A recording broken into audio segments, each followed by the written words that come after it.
Well, let's talk more about this now with Naasu Fofanah. She's the Deputy Chairperson and Deputy Leader of Sierra Leone's Unity Party. Thank you so much for coming in. And I saw you nodding there to some of the things that were said just now by these women politicians.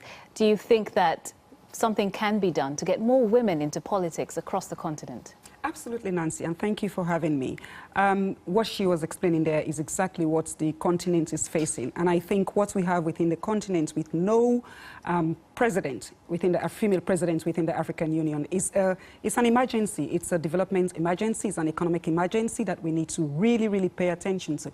And the way we could actually do this is not by just marrying ourselves to these male-led political parties. This is why Sierra Leone, in our country, we have this party which is female-led, so the chairperson is female. I am the deputy chairperson.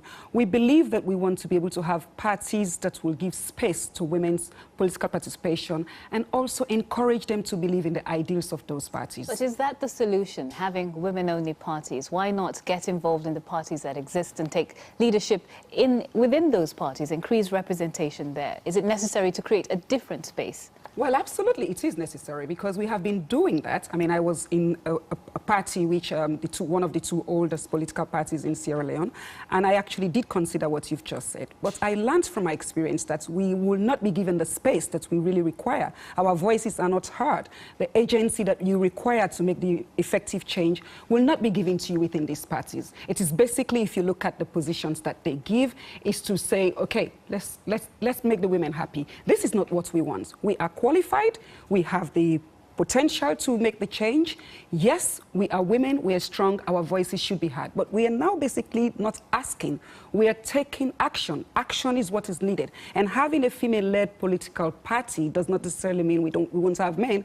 We have been deliberate about the leadership at that level to ensure that we make the case that we're actually asking for. I think this is very, very important. Yeah. And you do have a unique perspective on this because you are an advisor to the former Sierra Leonean president on gender. You've just written a research paper about increasing women's political participation in the African Union.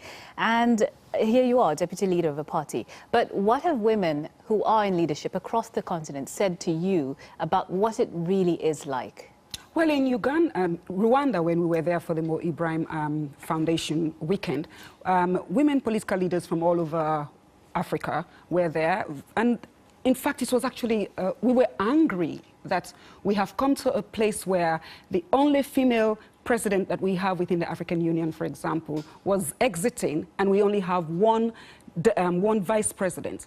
You also interviewed Liberia's former president, Ellen Sirleaf Johnson, didn't you? What did she say to you? I was very fortunate to have a one-on-one interview with her. And even though she's happy that she made that history, she was also not very happy that she's living without, another female president or female presidents, like the president of Rwanda said. So I think women's political participation, when we come to elective positions like parliaments, like you rightly said, we've seen progress. But where we need concrete actions now is at the presidential level. And what some of our key challenges are, people will support you to go into parliament, but when women talk about wanting to become president, there is a whole global silence regarding supporting these institutions. We want our voices to be heard, but we require the requisite support to do that.